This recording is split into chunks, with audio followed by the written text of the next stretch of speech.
Good morning students. आज हम irrigation engineering में मेथड्स ऑफ इरिगेशन में स्प्रिंकलर इरिगेशन मेथड के बारे में स्टडी करेंगे। तो पहले हम पढ़ेंगे स्प्रिंकलर इरिगेशन के बारे में। स्प्रिंकलर इरिगेशन सिस्टम क्या होता है? ये जो पिक्चर है इसमें स्प्रिंकलर इरिगेशन मेथड को दिखाया जा रहा है। आप में से बहुत सारे लोगों ने इस तरह के जो सिस्टम है वो खेतों में देखे होंगे।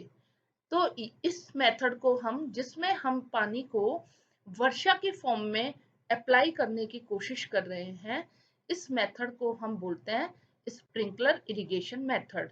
इस मेथड के थ्रू हम जो है खेतों में यूनिफॉर्मली वाटर डिस्ट्रीब्यूट कर सकते हैं। तो अब हम यहाँ डिटेल में पढ़ेंगे कि स्प्रिंकलर इरिगेशन क्या होता है, बेसिक प्रिंसिपल क्या है स्प्रिंकलर इरिगेशन का, how we create the water in the form of natural rainfall, कैसे जो है हम सिस्टम डेवलप करते हैं, एडवांटेजेस एंड डिसएडवांटेजेस क्या है स्प्रिंकलर इरिगेशन के। तो what is sprinkler irrigation? Sprinkler irrigation is a method of applying irrigation water which is similar to natural rainfall. Sprinkler irrigation में हम पानी को जो है किस फॉर्म में अप्लाई करने की कोशिश कर रहे हैं? वर्षा की फॉर्म में, नेचुरल जो रेनफॉल है उस फॉर्म में जो है पानी को हम अप्लाई करने की कोशिश कर रहे हैं। In this method of irrigation, water is sprayed into the air and allowed to fall on the ground surface, somewhat resembling rainfall. अब ये स्प्रिंकलर इरिगेशन में जो हम स्प्रे क्रिएट कर रहे हैं, ये कैसे हम क्रिएट करें, इसका बेसिक प्रिंसिपल क्या है? तो जो हम स्प्रे हैं वो डेवलप कर सकते हैं कि इसके लिए हम एक सिस्टम जो है बनाते हैं जिसमें जो है पानी में पंपिंग के थ्रू हाई प्रेशर डेवलप करते हैं, और जब ये पानी इस प्रेशर के कारण स्प्रिंकलर सिस्टम में फ्लो करता है जिसमें नोजल लगे रहते हैं, ऑरिफिस लगे रहते हैं, और जब उससे ये जो है प्रेशर के थ्रू नोजल और ऑरिफिस से जब बाहर आता है तो जो है छोटी छोटी बूंदों में कन्वर्ट हो जाता है, और ये बूंदे जो है एक तरह से स्प्रे की तरह से पूरे जो है फील्ड में जो है आ जाती हैं वर्षा की फॉर्म में। तो ये है हमारे पास स्प्रिंकलर इरिगेशन का principle. The spray is developed by the flow of water under pressure through small orifices or nozzles. Okay, और this pressure is usually obtained by pumping. तो अगर हम nozzle size, operating pressure, sprinkler spacing जो है वो अच्छे से अगर हम सेलेक्ट करें, डिजाइन करें, तो जो है हम वाटर को जो है जो रूट जोन में है वो प्रॉपरली अप्लाई कर सकते हैं यूनिफॉर्म रेट पे। ठीक है। और स्प्रिंकलर इरिगेशन में हमको जो पानी की जो सप्लाई है वो कैसी होनी चाहिए, किस तरह के पानी होना चाहिए? It should be free from suspended sediments, और इस ताकि जो है जो नोजल्स हैं स्प्रिंकलर की वो जो है ब्लॉक ना हो। Now we'll study the various conditions favoring sprinkler irrigation. Sprinkler irrigation के लिए कौन कौन सी कंडीशंस उपयुक्त रहती हैं, किन कंडीशंस में हमको स्प्रिंकलर इरिगेशन जो है अप्लाई करना चाहिए? तो जब हमने सरफेस इरिगेशन मेथड्स पढ़े थे जैसे free flooding, border flooding, check flooding, furrow irrigation, basin flooding, तो हमने वहां देखा कि कुछ जो टोपोग्राफीज थी और कुछ सॉइल टाइप्स थे जहां हमको प्रॉपर एफिशिएंसी नहीं मिल रही थी और जो है वाटर लॉसेस बहुत ज्यादा हो रहे थे। तो हमारा जो सिस्टम था जिसमें हम वाटर ज्यादा अप्लाई कर रहे थे लेकिन उनके थ्रू हमको इतना जो है एफिशिएंसी, इरिगेशन सिस्टम की एफिशिएंसी प्रॉपर नहीं मिल रही थी, उन कंडीशंस में हम जो है स्प्रिंकलर इरिगेशन अप्लाई कर सकते हैं। कौन कौन सी कंडीशंस हैं ये? जैसे when the land topography is irregular, when the land gradient is steeper and soil is easily erodible, when the land soil is extremely permeable, and when the area is such that the seasonal water requirement is low.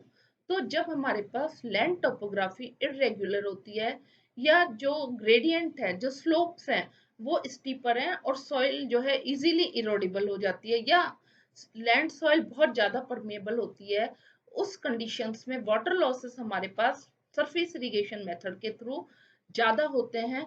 इसलिए हमको इन conditions में sprinkler irrigation provide करना चाहिए। Sprinkler irrigation के लिए कौन कौन सी crops suitable हैं, कौन कौन सी क्रॉप्स उपयुक्त हैं? तो इस तरह की क्रॉप्स जिनमें जो है ह्यूमिडिटी कंट्रोल की आवश्यकता होती है, ऐसी क्रॉप्स जिनमें शैलो रूट्स होती हैं या जिनमें बहुत ज्यादा और बार बार इरिगेशन की जरूरत होती है, उन क्रॉप्स के लिए हम स्प्रिंकलर इरिगेशन सिस्टम प्रोवाइड कर सकते हैं। Types of sprinkler irrigation system. Sprinkler irrigation system तीन तरह के होते हैं: permanent system, semi permanent and portable system.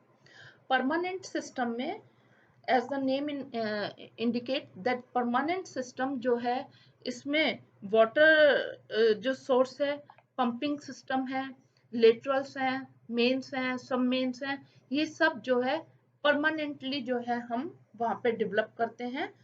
ठीक है। सेमी परमानेंट में क्या होता है कि वाटर सोर्स और पंपिंग सिस्टम है वो फिक्स रहता है, स्टेशनरी रहता है, और जो मेन लाइन है, सब मेन लाइन्स है, लिटरल्स हैं, वो पोर्टेबल होती हैं, उनको हम एक जगह से दूसरी जगह पर ले जा सकते हैं।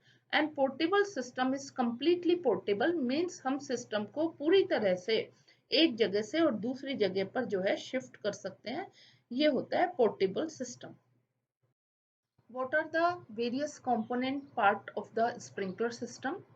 कौन कौन से पार्ट्स होते हैं स्प्रिंकलर सिस्टम को डेवलप करने के लिए? Pumping unit, distribution lines, laterals, riser pipe, sprinkler head and other accessories. Pumping unit जो है हम किसके काम में आती है? प्रेशर क्रिएट करने के लिए। हम जानते हैं कि जो स्प्रिंकलर इरिगेशन सिस्टम है वो वाटर को जो है फील्ड्स में स्प्रे की फॉर्म में डिस्ट्रीब्यूट करता है। तो इसके लिए जो है वाटर को जो है हाई प्रेशर पे हमको डिस्ट्रीब्यूट करना होता है। तो हाई प्रेशर डेवलप करने के लिए we use pumps. This pressure forces the water through sprinklers और थ्रू परफोरेशन और nozzles in the pipeline and then forms a spray.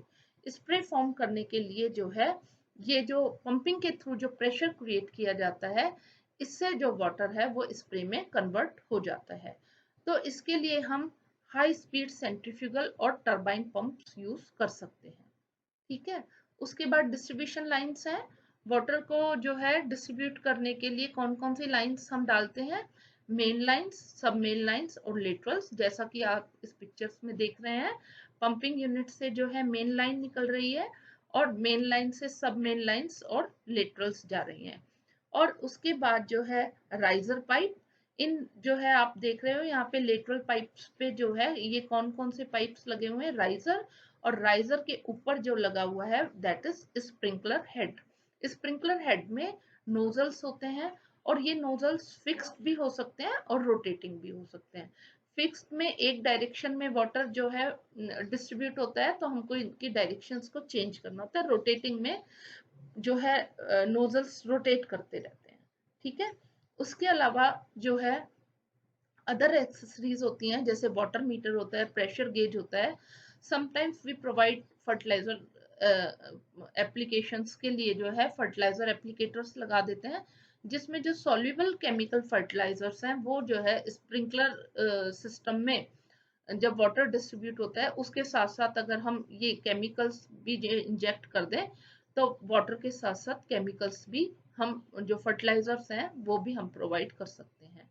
ठीक है। एंड उसके बाद जो है इन पाइप्स को और सिस्टम को फिक्स करने के लिए we use bends, tees, reducers, elbows, hydrants, butter valves and plugs also.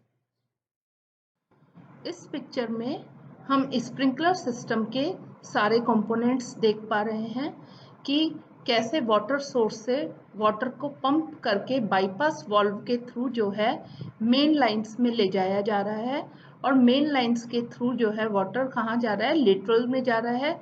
And laterals में आप देखिए जो है एक कांस्टेंट स्पेसिंग में राइजर्स लगे हुए हैं और राइजर्स के ऊपर है स्प्रिंकलर हेड जिसमें नोजल्स लगे हुए हैं। तो इस तरह से ये जो है पूरा स्प्रिंकलर सिस्टम डिजाइन किया जाता है। What are the advantages of sprinkler irrigation? Sprinkler irrigation method के क्या क्या फायदे हैं वो हम यहाँ जानेंगे। First, high and frequent application can be effectively accomplished. Sprinkler irrigation के थ्रू हम जो है वाटर को फ्रीक्वेंटली अप्लाई कर सकते हैं, इफेक्टिवली अप्लाई कर सकते हैं। Seepage losses are reduce. Sprinkler irrigation के कारण जो सीपेट लॉसेस हैं वो भी बहुत कम हो जाते हैं।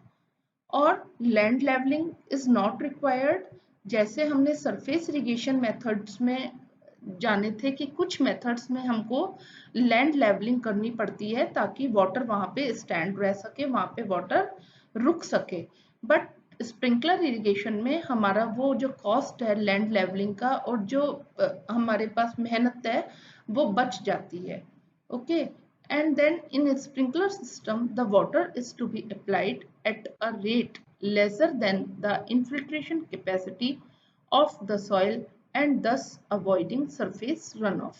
स्प्रिंकलर सिस्टम में जो हम वाटर अप्लाई करते हैं वो सॉइल की इन्फिल्ट्रेशन कैपेसिटी से कम रेट पे अप्लाई किया जाता है, तो जो वाटर है वो सरफेस रन ऑफ में कन्वर्ट नहीं होता और इससे हमारे वाटर लॉसेस कम होते हैं। The water distribution will always be equal. हम जो स्प्रिंकलर इरिगेशन में वाटर जो डिस्ट्रीब्यूट करते हैं वो इवनली और इक्वली जो है हम अप्लाई कर सकते हैं। The amount of water being supplied can be controlled. Water के अमाउंट को रेगुलेट किया जा सकता है, क्वांटिटी ऑफ वाटर को, और उसको जो है कंट्रोल किया जा सकता है। Sprinkler irrigation is suitable for setting up in all types of soil. हर टाइप की सॉइल में हम जो है स्प्रिंकलर इरिगेशन मेथड को अप्लाई कर सकते हैं। This system can be used for other purposes as well such as cooling during high temperature. जब टेम्परेचर हाई होता है तो उस दौरान कूलिंग के लिए भी हम इस जो है सिस्टम को यूज कर सकते हैं। Water measurement is easier than surface irrigation system and less interference with cultivation and less land loss. इसमें हम जो है कल्टीवेशन में इंटरफेरेंस कम होता है और जो है लैंड लॉस जो होता है, जो सरफेस इरिगेशन में हमको बॉर्डर्स और डिचेस बनाने के लिए जो फर्टाइल लैंड को यूज करना पड़ता था वो हम जो है स्प्रिंकलर इरिगेशन में कम होता है। तो ये जो है वेरियस एडवांटेजेस थे स्प्रिंकलर इरिगेशन सिस्टम के। What are the various disadvantages of sprinkler irrigation? Sprinkler irrigation के क्या क्या नुकसान हैं? फर्स्ट जो इसके डिसएडवांटेजेस में है, initial cost is high and high technical skill is required. हमको स्प्रिंकलर इरिगेशन के लिए जो है टेक्निकल पर्सन्स की ज़रूरत होती है, स्किल्ड पर्सन की ज़रूरत होती है और इनिशियल कॉस्ट भी ज़्यादा होती है। दूसरा, जो वाटर हम यूज़ कर रहे हैं स्प्रिंकलर सिस्टम के लिए वो जो है उस सलाइन नहीं होना चाहिए, उसमें सॉल्ट्स नहीं होने चाहिए। It should be free from debris and sediments. Otherwise क्या होगा कि जो स्प्रिंकलर्स हैं वो क्लॉग हो जाएंगे, चौक हो जाएंगे। ठीक है, उसके बाद जो है हमको ड्रॉपलेट्स की फॉर्म में इवनली डिस्ट्रीब्यूशन के लिए जो वाटर है वो उसकी जो सप्लाई है वो कांस्टेंट होनी चाहिए, कंटिन्यूस होनी चाहिए और स्टेबल वाटर सप्लाई होनी चाहिए। ठीक है, और जो इसका नुकसान वो है कि जब एनवायरनमेंट थोड़ा विंडी होता है और या जो है ह्यूमिडिटी ज़्यादा होती है तो जो स्प्रिंकलर इरिगेशन सिस्टम है उसमें जो है इवेपोरेशन होने के चांसेस ज़्यादा होते हैं। दूसरा जो है they are not suited to crops requiring frequent and large depth of irrigation such as paddy.